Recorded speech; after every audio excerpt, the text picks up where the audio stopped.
So this is a story from 2008. There was a guy, let's call him Ollie. It was late August, and he was done nothing in summer. He then decides that he should take a camping trip over the tundra. He packs with him a tent and gets his brother to drive him to the place that he's going to start at. He reaches the spot and starts walking. He has to walk through a forest before reaching the tundra. When he reaches the tundra, he decides to take a lunch break. Then he sees an ATV coming towards him. It's an old man, one of the local reindeer herders that are here. They start talking, with the old man telling Ollie a good route to walk, and where the best fishing lakes are. Before driving off, he says one last thing to Ollie. Remember not to set up camp on what looks like an old trail, and remember to ask permission before setting up the camp. He then drives off. Ollie continues walking and he just laughs at the old man. Ask permission? What nonsense. He then arrives at a lake and decides to stay there for the night. He sets up his tent and goes inside. Since it's late August, the midnight sun doesn't shine anymore, but the moon is so bright that he can even see his own shadow. He goes inside his tent and reads a book before going to sleep. After 20 minutes, he hears footsteps and some grunting coming towards him. He grabs his flashlight and goes to check outside. He then sees a small group of reindeer running away. He laughs at himself. That old man really messed with my head. Now I got spooked by some reindeer. He goes back inside and lays down again, but he doesn't fall asleep. He has an eerie feeling. Then out of nowhere, he hears something. It's a person talking. The sound is faint, but he hears there's someone there. He goes back outside, but there's no one there. He just thinks to himself that he's probably just going crazy, since he is quite tired. He goes back inside, and this time he does fall asleep. He then wakes up to a cold wind blowing against him. The door is open, and he's pretty sure he closed it. Then he looks to his left, and his eyes turn wide open. There's a human shadow outside his tent. He grabs his flashlight and goes out, but there's no one there. He just sees a fox running away from there. He goes back in, but he doesn't fall asleep. Hours pass by, and he finally falls asleep. Then suddenly, he feels the cold air coming in again. He wakes up, and he sees something that makes coldness go through his body. Two white hands are in front of him, reaching for his legs. He screams, and just as he does that, the hand grabs his legs. He's dragged outside. He screams and flails around, but the hands keep on dragging him. Then finally, they let go. He's been dragged 18 meters from his tent. He runs back again and grabs his flashlight. He tries to look around, but there's nothing there. Then all of a sudden, the flashlight turns off. He then looks towards a hilltop, and there he sees something. It's a human silhouette and a reindeer silhouette. He blinks, and they're gone. The flashlight also turns on again. He goes back to his tent, and this time he doesn't fall asleep. Morning comes, and he's finally fallen asleep. He wakes up to the sound of an ATV coming towards him. It's the old man again. He goes outside, and the first thing the man says to Ollie is, "Looks like someone hasn't slept this night. Didn't you do as I said?" He then laughs it off. He helps Ollie pack up his camp and tells him to pick up some shrubs so they can make a campfire. Ollie picks up some shrub, and then the old man makes the fire. He then gives Ollie some reindeer meat that he can grill on the fire. While they're eating, the old man stands up and looks towards the hilltop.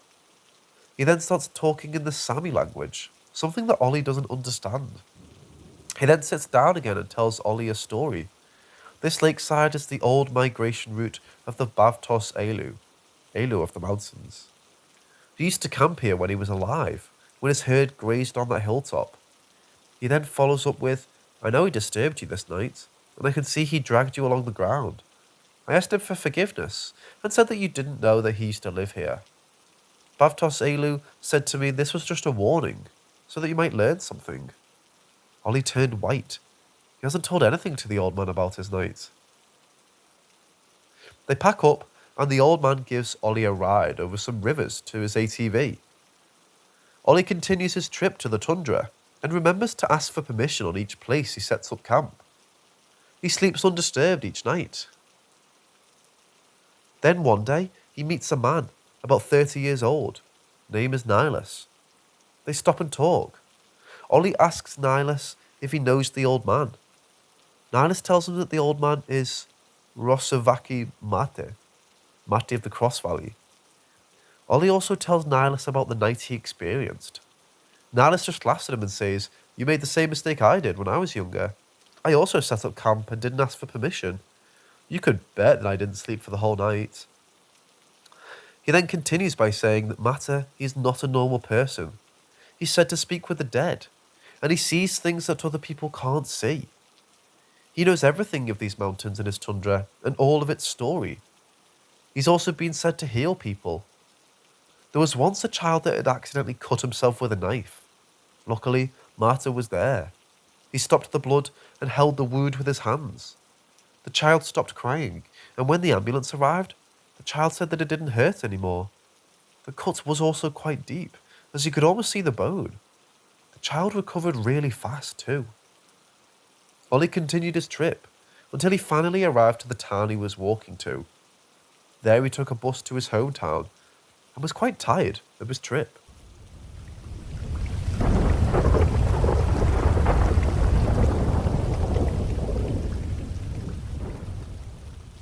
So this story is about my great-great-grandpa, named Marty.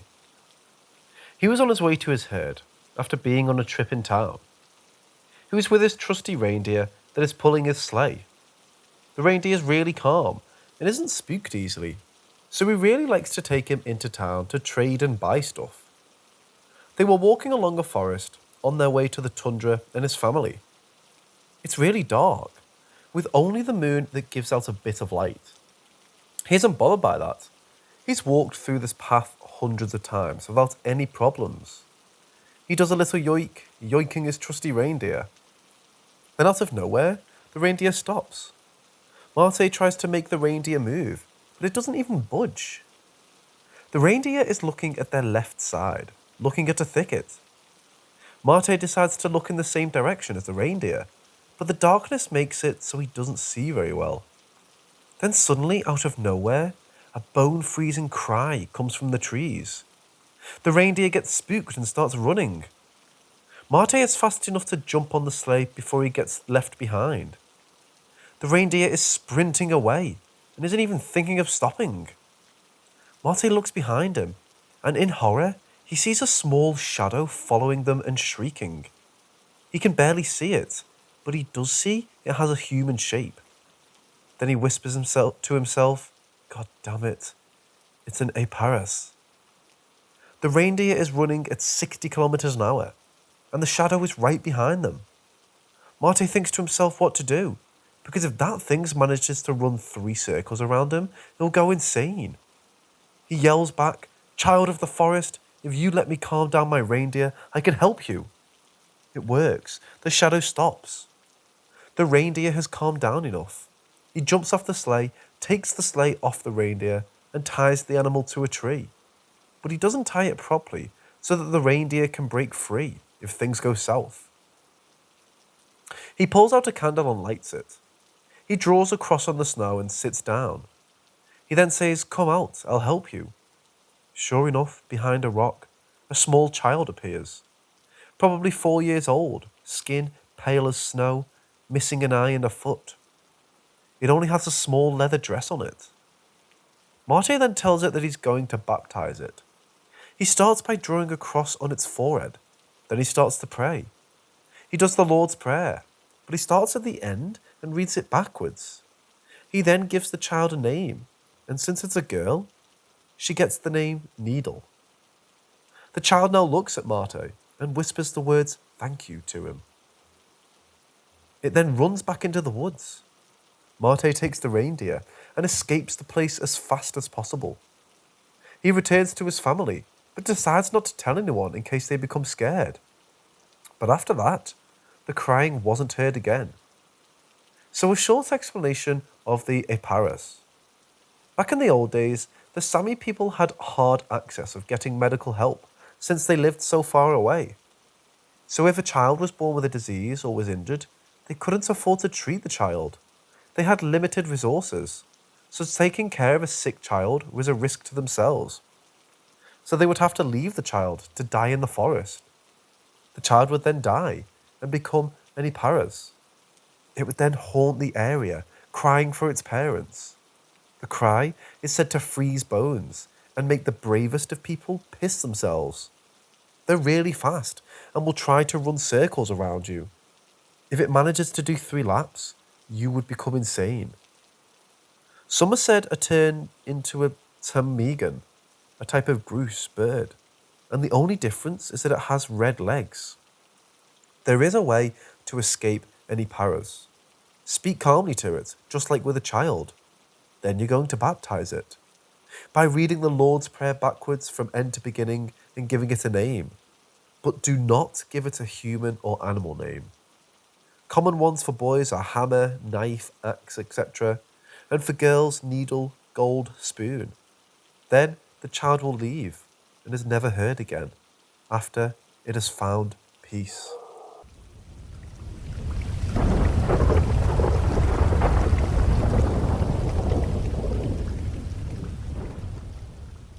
The story is about a guy named Antti. He had checked on his reindeer and was walking home. It was the midsummer day and the midnight sun was shining bright. He then notices a smoke in the distance. He decides to check it out in case it's someone who's lost. He appears at the smoke, but there's no one there. He walks closer and there isn't even a fire. He thinks about it and decides to sit down beside it. He sits completely still and doesn't move a muscle. After a bit, a thick fog comes towards him. He's surrounded by the fog, but decides not to move. He sits completely still. He's heard about the Ardnahavdi and remembers what his grandma has told about it. After a while of sitting in the fog, he hears something. It's a dog barking, and the sound is moving towards him. He then sees a dog running towards him. But he recognizes the dog. It's his brother's dog that bit him when he was a child. The dog is springing towards him, but he doesn't move. The dog lunges. The dog is mere centimeters from biting Antti's throat, but it stops. Antti just says, "Shoo, go away. You don't scare me." The dog looks him in the eyes and runs back and disappears into the fog. Antti keeps on sitting still. He's been sitting still when he sees a big figure in the fog. The figure is walking towards him, but he doesn't move. He then sees what it is. It's a giant moose. Antti has always been afraid of moose. After one was killed his uncle when they were getting wood. He will always remember the sight. His uncle getting kicked in the chest before the moose stomps his head, killing him. The moose is only a meter away from him. It keeps on walking and disappears back into the fog. Antti is still sitting still, and he has been the whole night. He then hears something. It's a yoik. But it's not any kind of yoik. It's the same yoik his uncle made him when he was a child. The yoik is getting closer and closer. Then a human figure is standing in front of him. He doesn't recognize the person. It then moves closer and now he can see it. A wound on the chest and face. It's his uncle. They look at each other in silence. Then his uncle opens his mouth and says, "You are the reason I'm dead. You should have been the one getting killed by the moose. You should be the one walking this endless tundra by yourself." Antti doesn't answer. His uncle then pulls out a knife and is walking towards Antti. He just closes his eyes and says, "You are not real." He opens his eyes and sure enough, his uncle is gone. Antti has been sitting the whole night. Then the fog disappears and the ground stops smoking. He then stands up and walks towards the spot. He starts to dig and sure enough, there's a small wooden chest there. He opens it and there are a bunch of gold and silver coins there. He picks up the chest as it's about to leave. Before he does that, he picks up a bunch of small stones and makes a cross on the ground. He does a prayer and walks home. So a short summary of the Ardna Havdi. No one knows who the grave belongs to, but many think it belongs to Ulder or people of the underground. The basic premise is that on Midsummer's Day, if you spot a smoke in the distance and there's nothing there, then it's an Ardna Havdi. You are then supposed to sit there the whole night and wait. You are not allowed to move, or else you will go insane or get killed. Then you will encounter 3 of your fears. They could be fears, childhood fears, or past trauma that haunts you. If you manage to sit the whole night without moving, you will be rewarded with a bunch of silver and gold.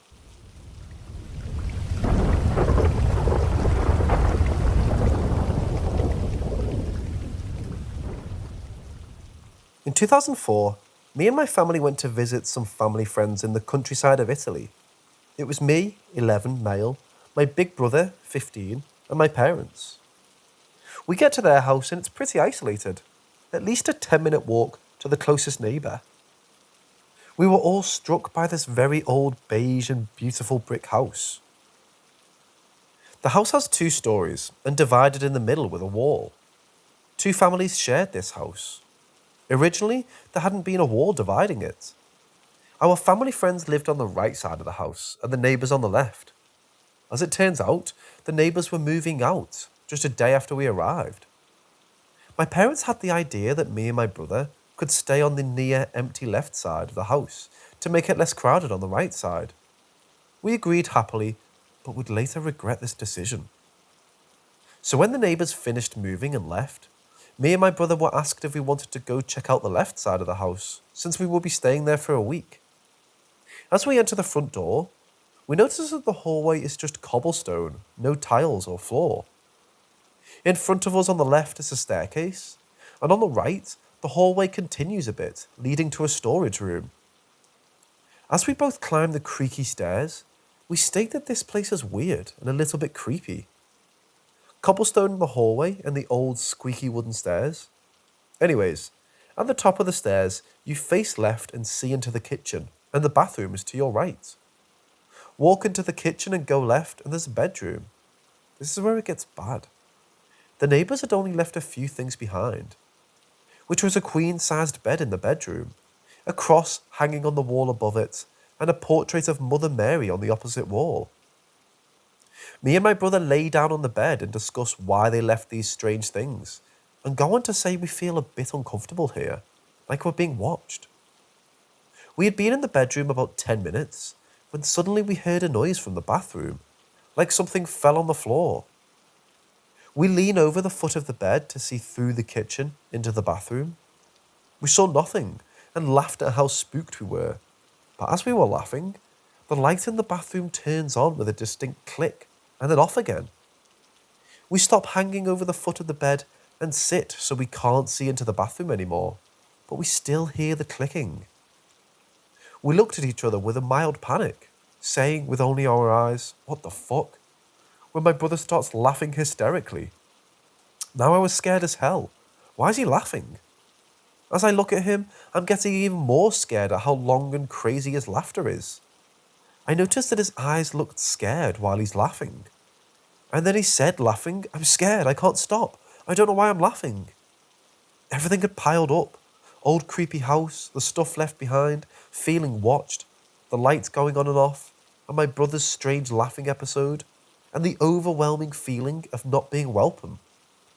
Simultaneously, we run like our lives depended on it, out of there and straight to our parents and hosts. They all just laughed at us and said we were just imagining it. My brother and I wholeheartedly refused to go back in there, and sure as hell wouldn't be staying there for a week. Our parents thought we were silly and said, "No problem, chickens, we'll stay there then." I remember clearly how my parents looked after their first night in that side of the house, tired and pale. They both said that they had never felt anything like it. They had heard plenty of noises in the night, but the worst thing was the overwhelming feeling of being watched and unwelcome. They said it felt as if someone or something was hovering around the bed, hanging over them with rage. They eventually fell asleep, curled up as close as they could together. After they had told their story, Our hosts said a little cautious, well, the neighbours had told us that their great-grandfather, who had built the house almost 200 years ago, was still living there as a ghost. My take is that because the family which had lived there for generations left and some foreigners immediately took over, we angered the ghost. Allegedly, this ghost had not bothered his family before, but they knew he was there and that sometimes strange things happened. Our family friends have now moved away as well.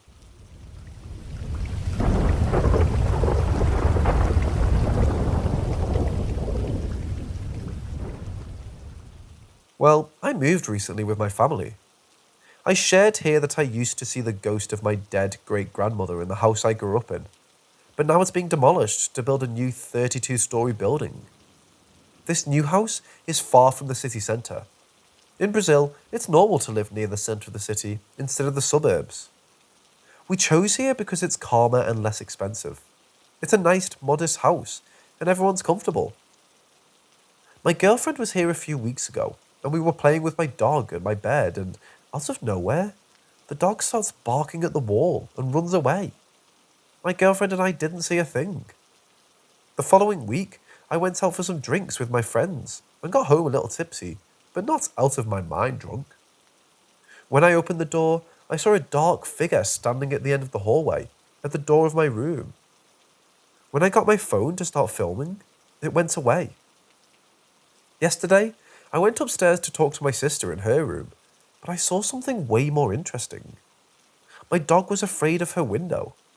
The window from her room, which was closed, had something that was scaring my dog and she refused to go anywhere near it. Suddenly she starts barking at the window, as if it was a threat to her. Weird, but not as much as the day I was coming home driving, completely sober. And when I passed a crossing, 3 dark masses seemed to leave my house and my neighbours. I was terrified. Maybe this had nothing to do with it, but sometimes, when I'm alone at home, I can hear people walking upstairs. I don't know what it is, or what to do.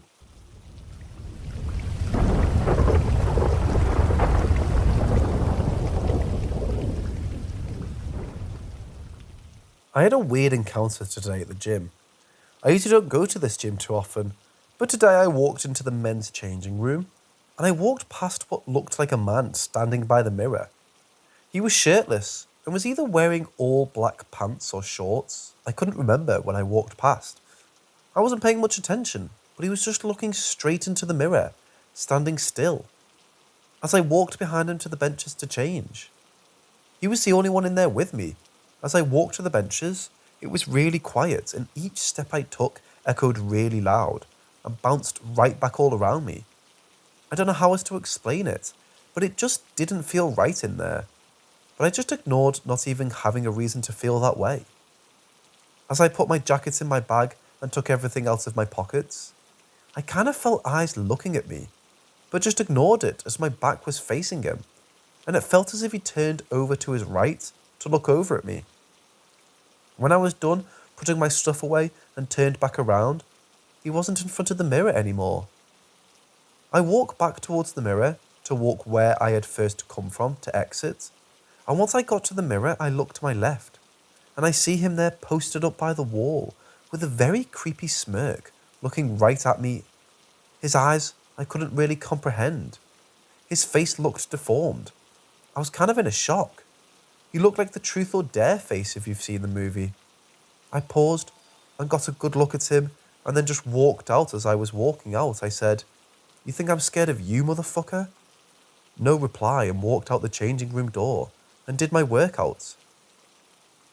I've heard stories of jinns, demons appearing to people in human form in all black clothing and just look like regular people.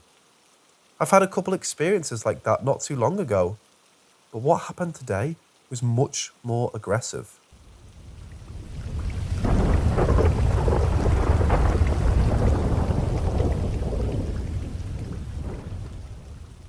So the first one starts in a townhouse I used to live in with my mom and sister. The way it was set up was there was the front door, and inside directly to the right was stairs that led to 3 bedrooms. Mine was at the front, so my window went over the front door.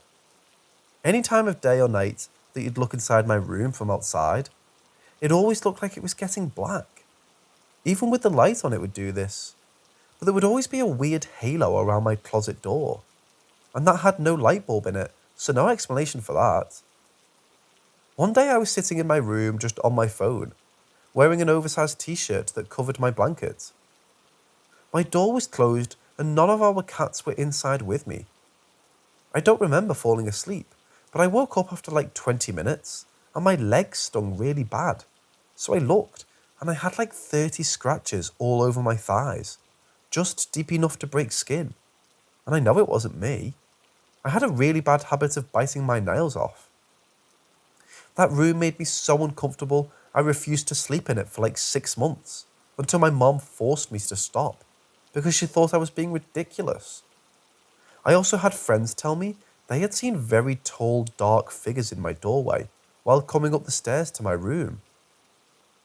After my grandparents passed and we moved into their house, I started smelling cigars. My grandpa used to smoke them, and no one else smoked at the time. I also used to hear footsteps a lot. There was a laundry room in the back that every time I went in there, I'd get so uncomfortable, it almost made me physically sick. Every time. There was a room in that back that was literally always cold, and there was no real explanation for it. It had heating, and the house was built right there. There was nothing wrong with the room/walls. It was just always freezing in there, even with space heaters. My mom had a house built on a hill, and I got to move there by myself for a couple months, before everyone else. And every night, I used to hear a weird melodic music, like a 10-second melody, coming from the laundry room. I went in there because I just went to do the old house to do the laundry until my mom moved in. After she moved in, she did laundry, and I found out that the music was the washing machine turning on and off. There were multiple nights that I laid down, and as soon as I got comfortable and closed my eyes, I heard a man talk directly into my ear. Didn't recognize the voice, and I could never make out what he said. After I moved into my own apartment with my mother, I've experienced things a lot more often. I used to have a toy light that plays lullabies for my daughter that has an auto shut-off of 15, 30, 45 minutes, and it would turn itself back on almost every single night, hours after she had fallen asleep. And it was on a tall dresser that a toddler wouldn't be able to reach to turn on. I get the absolute worst feeling going into her room alone. Again, it makes me want to throw up. Her toys turn themselves on all the time too. There was a time I was about to go to sleep and decided to grab something from my living room. And as I go to open my bedroom door, I hear someone talk. And then as I open the door, I heard something drop. And out of the corner of my eye, see my daughter's stuffed lion fall from an upright position. It was old and gifted to her. It literally cannot stand up without being held that way. Another day, when my ex and I were fighting, he stormed off and I didn't see where he had gone. And then I heard stuff moving around loudly in the kitchen, so I asked him what he was doing. He came out of the bedroom and asked me what, and as soon as he came out, the noises in the kitchen stopped. One time I laid down in my bed with the door open. That's why I have to close my door now. And right as I did, I saw this weird blacked out thing run, hunched, across my hallway. My husband and I heard people talking all the time. Lights get turned on, doors get opened or closed. Things disappear and then reappear in plain sight or hidden.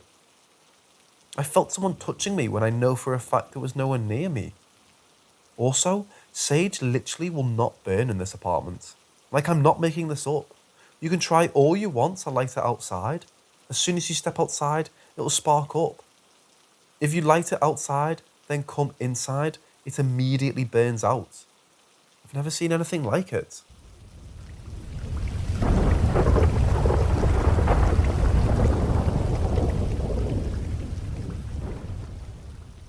Hi everyone.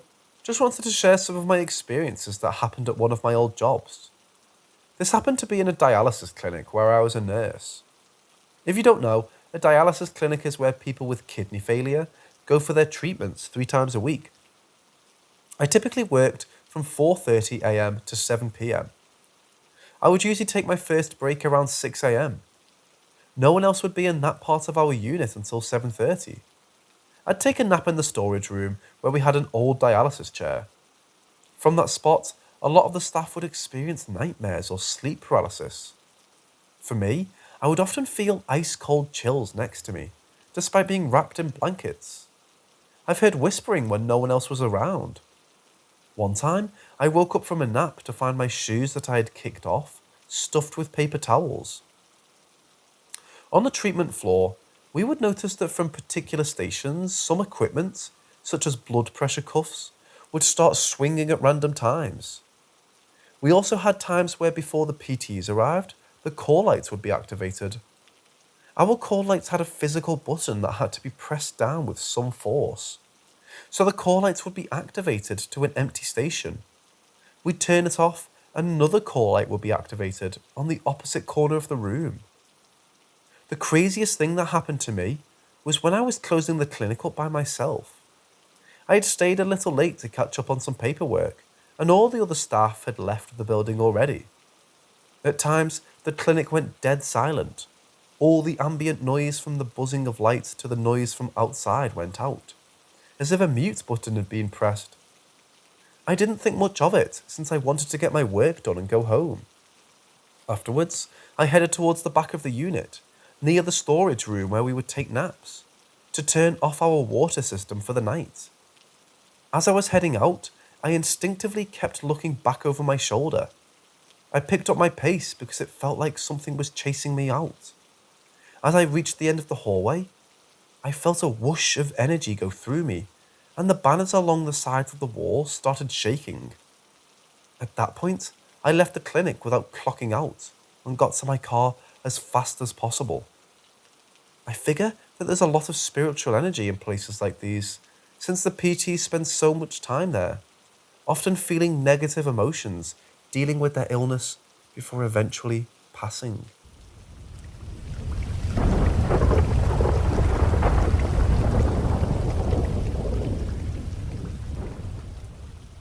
When I was around the age of 5, I received a life-sized doll for Christmas. On the box, the doll was called the Wispy Walker doll. It was about the same height as me with blonde hair and overalls. The strangest part about this gift was no one could recall who got me it, as it was labelled from Santa. Even years later, when I asked my family who got it me, no one could remember. I instantly didn't like the doll because it freaked me out. I left the doll in the back of my closet, far away from all my other toys. Years passed and the doll remained in the back of my closet, untouched. When I was about 7 years old, I began to play hide and seek with my mum in our home. I decided to hide behind the door in my bedroom, which was right in front of my closed closet door. I gasped when I come to find the walking wispy doll out of a box, placed behind my bedroom door with one eye open and another eye shut. I scream and run to my mum crying. I tell her, "Mum, Big Sis is playing a prank on me and put the walking doll behind my door to scare me."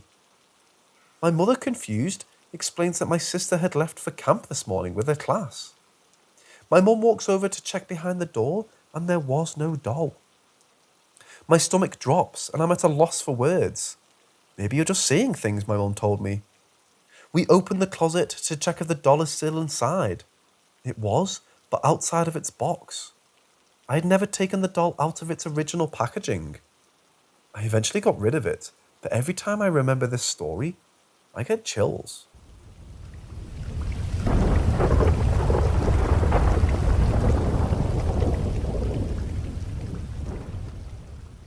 My dad, being Irish and wanting to live somewhere close to his childish home, bought a house in a remote part of Northern Ireland in 2007.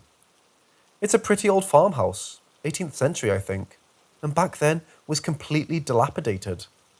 I'll never forget the first time he showed it to my brother and I. He had spent the long car journey hyping it up, telling us about how incredible the location it was, how spacious it was, and the amazing interior. And then we arrived at what was essentially a creepy old building site. The creepy vibe not helped by the torrential rain that was being released by the heavens that day. Still, over the years, post-renovation, I've grown to love spending time there. There's beautiful green rolling hills surrounding the property. There's a sea view and the beach is a stone's throw away, with nobody around for miles. It's a hermit's paradise. I have always, however, felt unnerved and creeped out by it. During the first holiday I ever spent there, I think I was 9 years old, we were cleaning out the attic and found an old photograph of a young woman, probably from around the Victorian times. My younger brother was absolutely terrified of it. I used to prank him by putting it in his bed before he went to sleep, or by rapping my knuckles against the bed frame, pretending that Bertha, as we nicknamed her, the ghost lady, was coming from him. It was, granted, an unnerving photograph. There was a wild, vacant look in her eyes, and she was ghostly pale in complexion. A local from the neighbouring glen, who knew about the history of the house, mentioned that there was a rumour that a young woman had been murdered by her jealous husband in the late 1850s in a house in the lower glen. So it could have been our house, but also could have been one of the other old houses in the area. That rumour, though, was enough to eventually make us return the picture to the attic, never to be retrieved again, even for pranks. At night, the house went being from creepy to being deeply unsettling. Bangs, footsteps, tappings, knocks sounded at all hours. My dad blamed the plumbing, the old pipes, and our imaginations, and that was what we would all tell ourselves, except that it would happen while the pipes were cold and when there was nobody else around. I remember one morning my dad and I drove to our nearest village to pick up coffee and the newspaper. Half an hour later, we were back, to the immense relief of my brother, who was visibly shaking as he let us in. Apparently, the second he was alone and watching TV, he heard the distinct sound of heavy footsteps walking on the floor above him. Every time he paused the TV, it stopped, and when he resumed, they resumed. He vowed never to be left alone again, and basically stopped coming to the house after that. In more recent years, I've been spending a lot more time at the house, being a lover of solitude and nature. I can't go alone, for obvious reasons, so I go with my partner, who finds it equally spooky. We both hear the unexplained sounds, the tapping and knocking at the windows, the footsteps at night. My partner is somewhat sensitive and has had paranormal encounters before. She said that the minute she stepped into the house, she could feel a sinister, dark energy emanating from inside. I got into the habit, while we were staying there, of going out on long walks, in an attempt to prevent cabin fever. Whenever I returned, she would always report something eerie that had occurred while I was out. For example, once she had been hoovering the living room and had felt two hands grab her by the waist, only to spin around and find nothing there. She felt taps on her shoulder, heard my voice calling her name when I wasn't at home, and heard the sounds of people moving around the house while she was in the shower. Then, recently, things got even scarier. We decided to go visit the house on a Halloween mini break, and the second we arrived, we both felt this hostile energy, as if we were trespassing in somebody else's house. It is worth noting that, shortly after my dad bought the house all those years ago, he ended up having to work full-time in London, so was unable to permanently live there. There was talk of renting it out, but nothing came of it, so the house just sits there, desolate, empty for most months of the year. But perhaps it does have a full-time resident after all.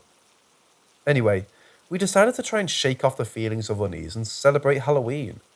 We did the usual thing, got drunk on cheap wine, put scary makeup and costumes on, and watched stupid horror movies all evening. At around 11, my partner went to go and get another bottle of wine from the fridge, while I stayed in the living room. I suddenly heard her say, "Oh my God," and I immediately stepped up and rushed over to her. She turned to me, looking frightened, and said that she'd seen a white, swirling mist outside in the garden, against the pitch-black darkness. It had vanished after a few seconds. That night, the noises and footsteps were louder than ever. A few days later, I was at the house by myself. My partner had gone away to see her family, who lived a few hours away, and would be returning later on that evening.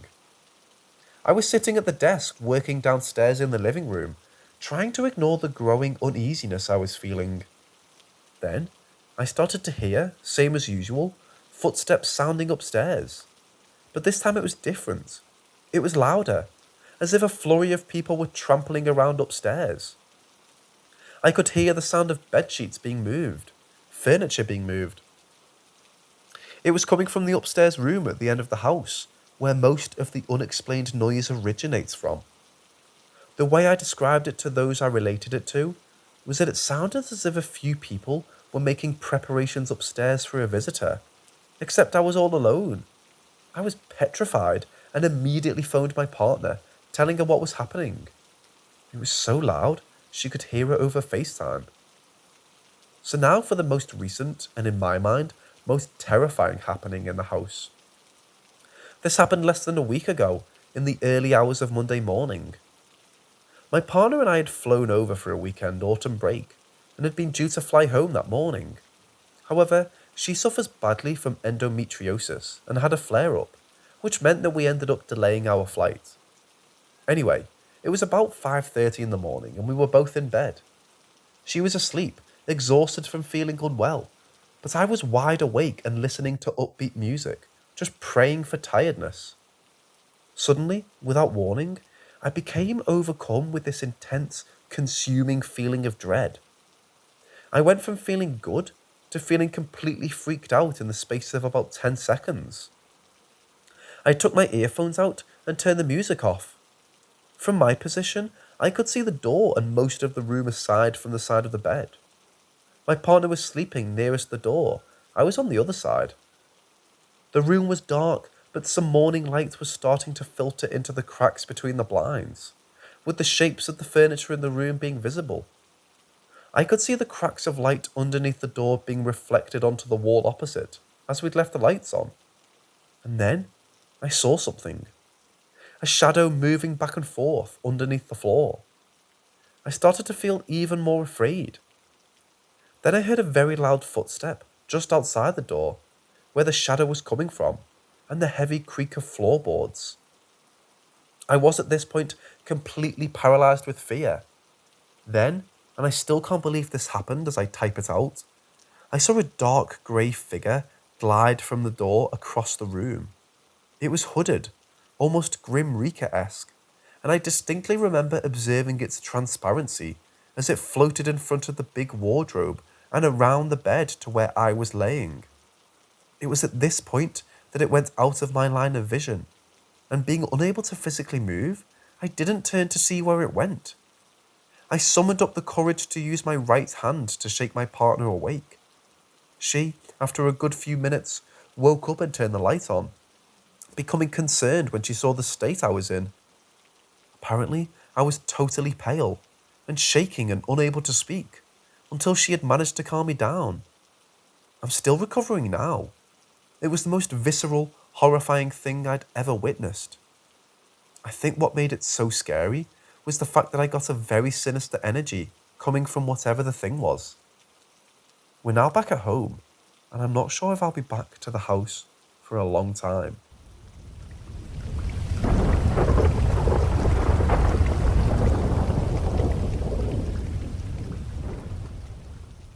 My husband and our children have lived in the same home for almost 4 years now.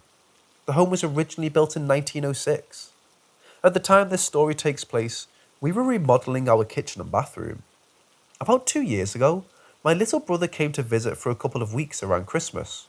He was sleeping in the living room, which is probably 50 feet from our bedroom.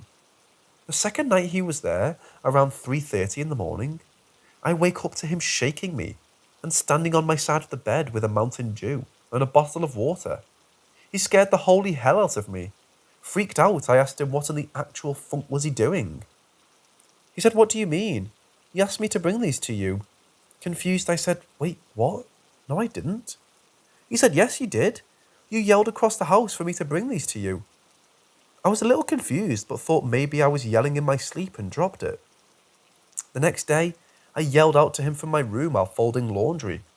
I yelled for him multiple times and he never came in. So I went to the living room and was like, "Really, dude? I've been calling you for 5 minutes." and he said he couldn't hear me, which really made me question the night before. A couple nights later, around the same time, I woke up to screaming. I jump out of bed and start running towards the screaming. As I get out of our room into the hallway, my little brother is standing outside my door, crying and hyperventilating. I start panicking, like, what's going on? And he tells me that he woke up to get something to drink, walked back to the living room, and when he laid back down on the couch, I was standing at the foot of the couch just staring at him. He said, "Dude, what are you doing?" And the figure that looked like me didn't answer, so he said my name 3 more times and asked what I was doing again, and it still didn't answer, but instead threw her head forward and looked at him, and then turned to the right and ran into the den. He said the figure was wearing the same clothes I was wearing, but her face was horrible and distorted. He was terrified and told me he didn't want to stay in our house anymore, so he went to my mom's and stayed there the rest of the time he was there. Now, nothing has ever happened to me in my house. My kids said some things have happened to them, but I just chalked it up to kids being kids. Until the other night, I was home alone and decided to take a bath. I get out of the bath and get dressed, and as I go to grab the doorknob to leave, I looked back into the mirror, and on the left side of my face was a woman's face, completely torn up, like cuts everywhere. She had grey hair and was wearing a robe with a nightgown underneath. I was so shocked I couldn't move. I went to turn to run out of the bathroom, but nothing. I couldn't move, and all of a sudden in my left ear, I hear a whisper in a woman's voice say, "You're the only one that understands." I finally could move and ran out of the bathroom and called my husband. I'm still kind of freaked out by it, and if I have to go into the bathroom, I leave the door open. Nothing has happened since, and I'm really hoping nothing else does happen, because that was scary. I have noticed it's any time we're remodeling or changing anything in the house that something paranormal happens. The day before this happened to me in the bathroom, we finished putting new hardwood in the hallway.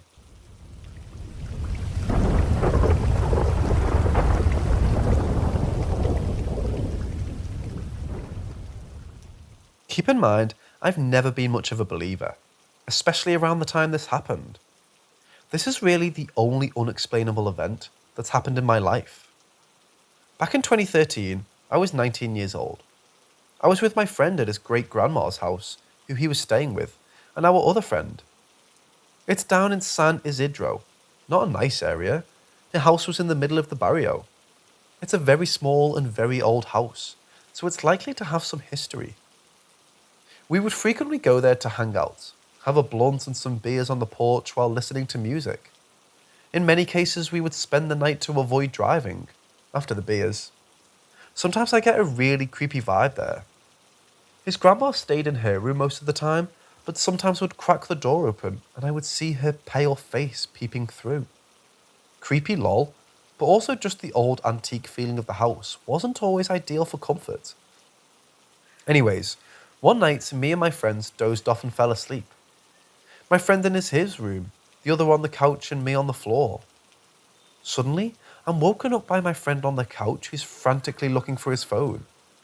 He's low-key panicking because he can't remember the last time he had it and needed it for something the next day. My friend comes from his room and we help him look for it. We tore apart the couch, under the carpets, we even went out to our cars to check if he'd left him in there. Nothing. The whole time I'm using my phone to call his to hear it vibrate, but from what I remember, he kept it on silent. We start to believe the possibility that his phone could have been stolen. Maybe from the porch or maybe from one of the cars. At one point, we all sit down and call his phone again. This time, somebody answers. We can hear that static windy sound like they're on the freeway with the window open. We hear an almost cliche ghostly voice loudly whisper, "I got your phone." My friend tells whoever it is that he's a tracker on his phone and to just come give it back and he won't get the police involved. The voice didn't respond and hung up. Now we're all angry, especially my friend. It's apparent someone stole his phone and had the audacity to answer it and taunt him. We call again, they answer, same static windy sound, but no voice, and they hung up. We're all contemplating what our next move will be, and are thinking about calling the police. Then, while I'm sitting on the couch, I reach my hand behind it and feel his phone wedged between the couch and the window. We found his phone. He was very relieved and we were all happy for him, but then it dawned on us. Who the fuck answered the phone? Whose voice was it that answered and said they had the phone? It's impossible. It couldn't be a prank. We were all in this tiny living room together and we all heard the voice. We felt this really eerie feeling because we all heard this creepy voice, but there's no explanation for how it could have happened.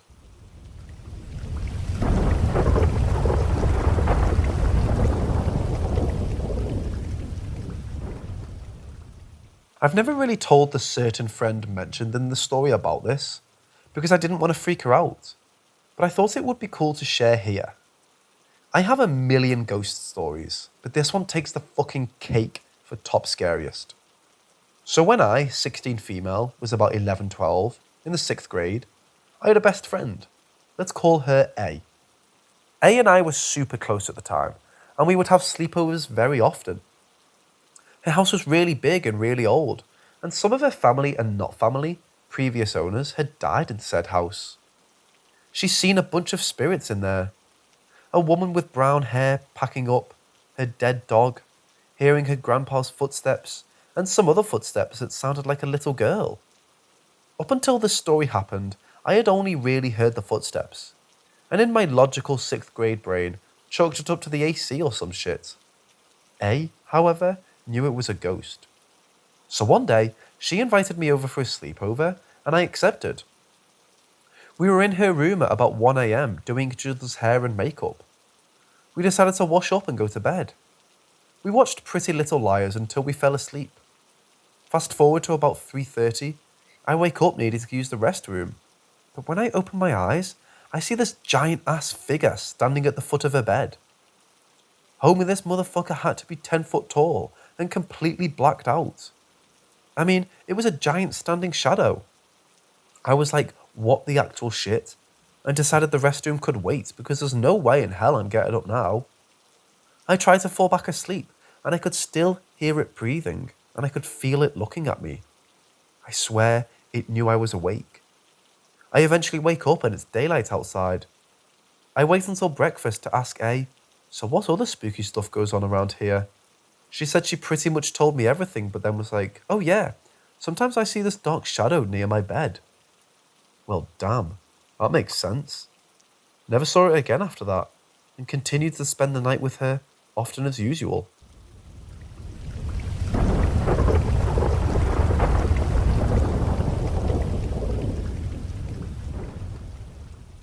I hesitate in telling this story because I don't want to contribute to the Ouija board stigma. It's a factor board with letters painted, stamped or stenciled on it. All the way Hasbro makes them, a sticker on pasteboard. It's not a portal or gateway, and nothing lives inside them. They would be rather tight. Energy feeds off energy, and the board being an inanimate object can't emit its own energy. That comes from those who use the board. I was given my first Ouija board by my grandmother, I think for my 14th birthday. She liked to give odd things for birthdays for some reason.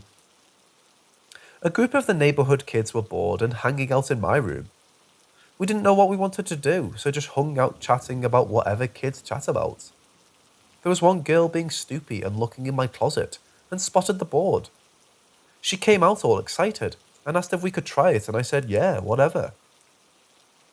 So two of them start facing each other with their fingers on the planchette and started asking questions.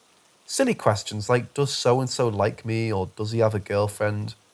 Well, that didn't end well when the thing pointed to no, backed up a bit and pointed to no a second time.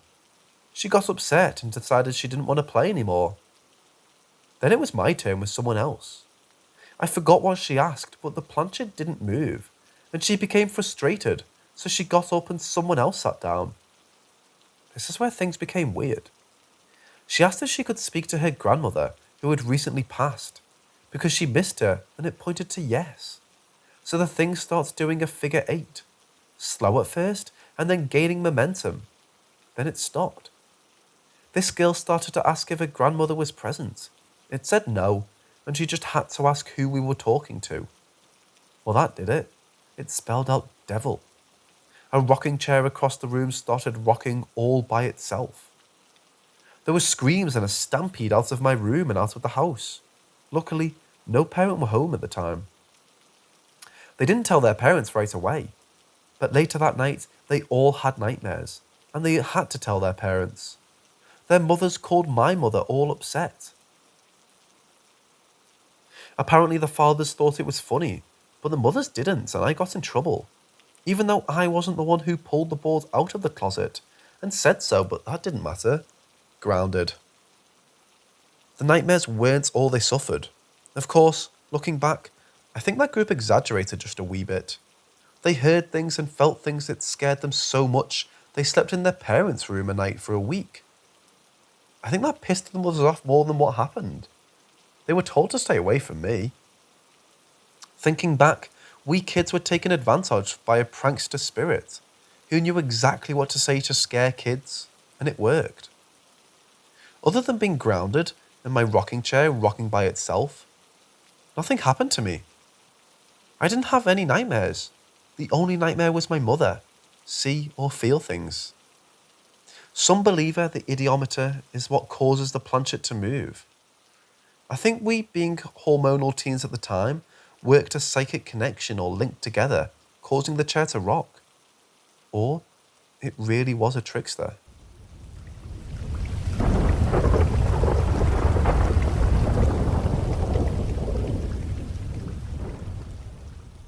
There's nothing more disconcerting when you're reading in bed, and your normally docile cat who was sleeping at the foot of the bed suddenly jumps up, arches her back, hair standing on end, ears flat, and letting out the most horrible, ferocious growl I've ever heard, while staring at the corner of the room. I was 16 or 17 at the time, reading in bed before falling asleep. I don't remember what I was reading. Could be Stephen King, Anne Rice, or some other author. I do remember it was engrossing. My cat, a Manx, a tailless cat, was sleeping soundly at the foot of the bed, hogging it to be exact, spread out practically the width of the bed, where I had hardly any room for my feet. I wasn't much of a TV person, preferring to read over watching some scripted show full of nonsense. So I'm sitting there reading. Everything is quiet except for my cat snoring. Yeah, she did that. Just enjoying my book. The room was quiet and mostly in shadow, as the only light was the one on my nightstand. It was the largest room in the house since it was in the finished basement. I hated cleaning it though. I feel the pull of sleep beginning to reach out to me. Not quite tired enough, but not going to be able to stay awake much longer, opting to read a few more pages. When suddenly my cat, Precious, Mom's idea, jumps up and growls at the corner of my room. I'm in full-on attack mode, arched back, hair standing on end, ears flat. It was hiss, growl, hiss, growl. I'm scared shitless at this point because I see nothing there, but she's hollering, howling, hissing and growling at something only she can see. I'm watching her and staring at the corner, seeing nothing. I do what any rational person in my position would do, sink under the covers and bury my head. I couldn't wrap my head at what got us so riled up. Then, as suddenly as it started, it stopped. She licked her paws. I was peeking, satisfied that she'd chased away whatever invisible intruder there was, and went back to sleep. Meanwhile, I'm still jittery and not sure I could fall asleep, but I was going to do it with the light left on. I thought maybe she was having a nightmare, but there were 2 other occasions. A couple of weeks later, I woke to her hissing and staring at that same corner. It wasn't full of fury. It was more like warning whatever to keep its distance. I still didn't see anything. 3rd time, same thing. Woke up to her hissing at that corner after a couple of weeks went by, but this time, I felt brave. I got out of bed and walked over to the corner, trying to find out what was upsetting her. And it was cold. The type of cold that chilled you to the bone. It was summer. That was quite a few years ago, and Precious has been gone for almost 20 years or so. I still miss that cat even to this day. I have her picture taped on my wall. I've had other cats with their own unique personalities and loved them dearly. I have two now, but Precious was special, who lived to be 25.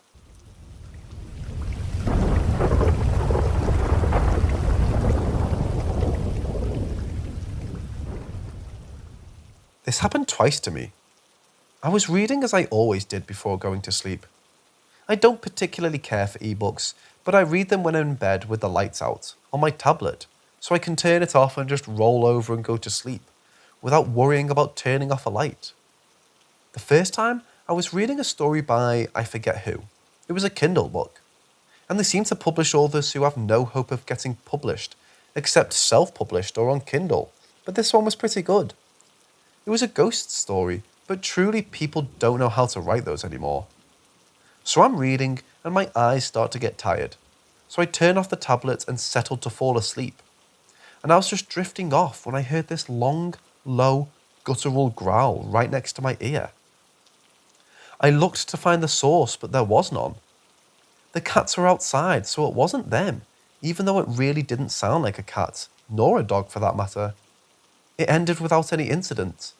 I laid there contemplating what it could be and why it happened. I had no answers and decided maybe I was hearing things, so I went to sleep. Until it happened another night. The second time, I had finished reading for the night after growing tired. I shut off the tablet and settled to sleep. I remembered it was a nice sleep and may have or not dreamed. I don't actually remember. I woke up suddenly, hearing that same low guttural growling. I laid there listening to it when it suddenly stopped. I listened for it a few before allowing myself to go back to a sleep. Haven't heard it since.